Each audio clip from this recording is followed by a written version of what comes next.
കത്തോലിക്കാ സഭയുടെ 267-ാമത്തെ മാർപ്പാപ്പയായി അമേരിക്കക്കാരൻ cardinal Robert Francis Prevost തെരഞ്ഞെടുക്കപ്പെട്ടു.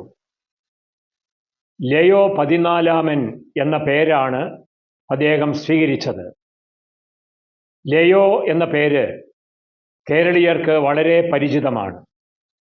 ലയോ 13 മാർപ്പാപ്പയുമായി ബന്ധപ്പെട്ടാണ് ഈ പരിചയം. ലയോ 13 മാർപ്പാപ്പയാണ് ഭാരതമേ നിന്റെ രക്ഷ, നിന്റെ സന്താനങ്ങളിൽ എന്ന ആഹ്വാനം ഭാരതീയർക്ക് നൽകിയത്. ഈ ആഹ്വാനത്തിൻ്റെ ചുവട് പിടിച്ചാണ് ഭാരതത്തിൽ, പ്രത്യേകിച്ച് കേരള സഭയിൽ മിഷൻ ലീഗ് സംഘടന ആരംഭിച്ചതും അതിൻ്റെ ഫലമായിട്ട് ദൈവവിളികൾ വലിയ തോതിൽ വർദ്ധിച്ചതും. കേരള സഭയിൽ നിന്ന് ലോകത്തിൻ്റെ നാനാഭാഗങ്ങളിൽ മിഷനറിമാർ പോകുന്നതിന് പ്രധാന കാരണം ലയോ 13 മാർപ്പാപ്പയുടെ ഈ പ്രേക്ഷിത ആഹ്വാനമായിരുന്നു. 1947 ഭാരതം സ്വാതന്ത്ര്യം പ്രാപിച്ചപ്പോൾ വിദേശ മിഷനറിമാർ പലരും തങ്ങളുടെ രാജ്യങ്ങളിലേക്ക് തിരിച്ചുപോയ സാഹചര്യത്തിലാണ് ഭാരതീയർ തന്നെ മിഷനറിമാരായി മാറണമെന്ന് ലയോ മാർപ്പാപ്പ ആവശ്യപ്പെട്ടത്.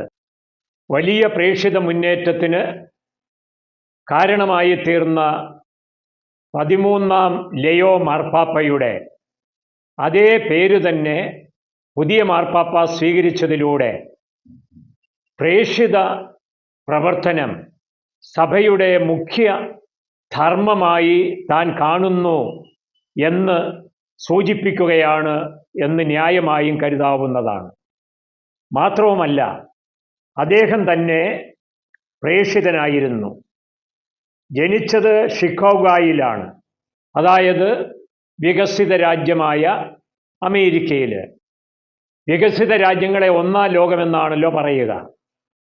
അദ്ദേഹം പ്രേക്ഷിത പ്രവർത്തനം നടത്തിയതാകട്ടെ ലാറ്റിൻ അമേരിക്കൻ രാജ്യമായ പെറുവിലാണ്. അത് 3-ാം ലോകമാണ്. അദ്ദേഹത്തിൻ്റെ ജന്മം 1-ാം ലോകത്തിലും കർമ്മം 3-ാം ലോകത്തിലുമായിരുന്നു.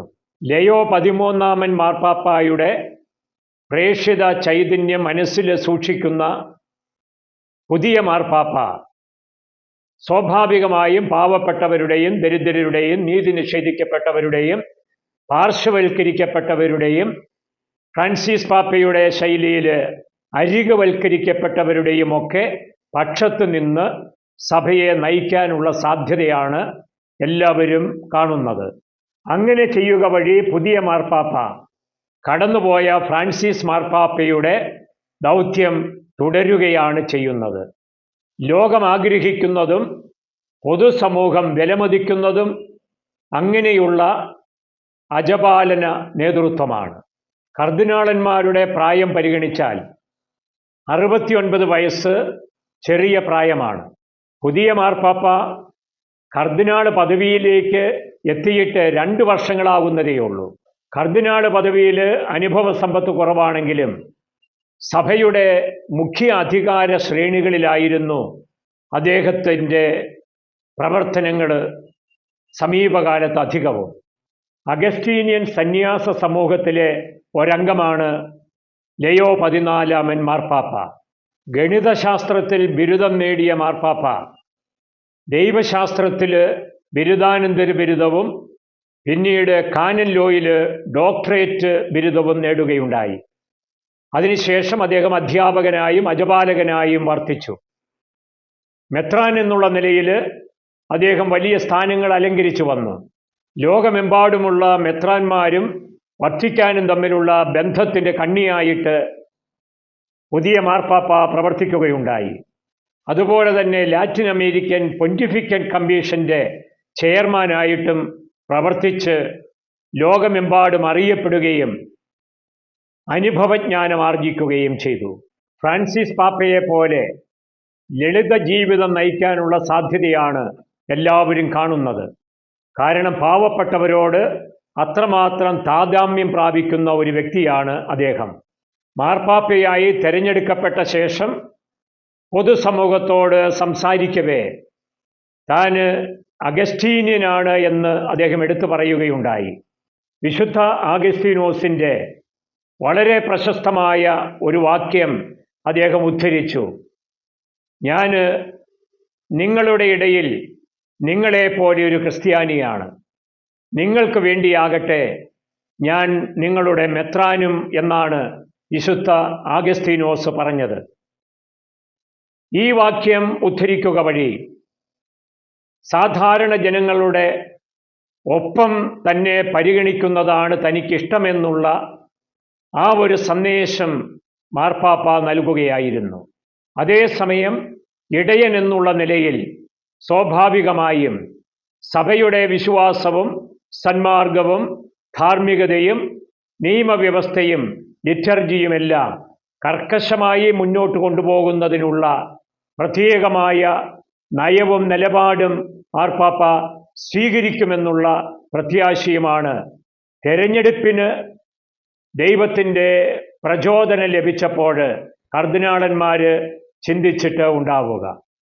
താരതമ്യേന പ്രായക്കുറവും കർദിനാൾ എന്നുള്ള നിലയിൽ അനുഭവ സമ്പത്തിൻ്റെ കുറവുമൊക്കെ ഉണ്ടായിരുന്നിട്ടും മാർപ്പാപ്പയായി ഇദ്ദേഹം തിരഞ്ഞെടുക്കപ്പെടുവാനുള്ള പ്രധാന കാരണമായി പറയപ്പെടുന്നത് 3 കാര്യങ്ങളാണ്. ഒന്നാമത്തേത് അദ്ദേഹത്തിൻ്റെ മിതവാദ നിലപാടാണ്. രണ്ടാമത്തേത് കുറഞ്ഞ കാലയളവിനുള്ളിൽ തന്നെ അദ്ദേഹം സഭയുടെ ഏറ്റവും ശ്രേഷ്ഠമായ പദവികൾ അലങ്കരിച്ചിരുന്നു എന്നുള്ള കാര്യമാണ്. മൂന്നാമത്തേത് പെറുവിലെ അദ്ദേഹത്തിൻ്റെ പ്രേക്ഷിതാനുഭവങ്ങളും ഫ്രാൻസിസ് മാർപ്പാപ്പയുടെ പാവപ്പെട്ടവരോടുള്ള നിലപാടുകളോടുള്ള അനുഭാവവുമാണ്. പുതിയ മാർപ്പാപ്പ പല ഭാഷകളും വശമുള്ളയാളാണ്. ഇംഗ്ലീഷ്, ലാറ്റിൻ, സ്പാനിഷ്, പോർച്ചുഗൽ ഈ ഭാഷകൾ നന്നായി കൈകാര്യം ചെയ്യുവാൻ കഴിവുള്ളയാളാണ്. ലാറ്റിനും ജർമ്മനും വായിച്ചു മനസ്സിലാക്കാൻ കഴിവുള്ള പണ്ഡിതനാണ് അദ്ദേഹം എന്നാണ് റിപ്പോർട്ട്. ഇംഗ്ലീഷുകാരനായിരുന്നിട്ടും അദ്ദേഹം പ്രസംഗത്തിൽ ഇംഗ്ലീഷ് ഭാഷ ഉപയോഗിച്ചില്ല എന്നുള്ളതും മാധ്യമങ്ങൾ ശ്രദ്ധിച്ച ഒരു കാര്യമാണ്.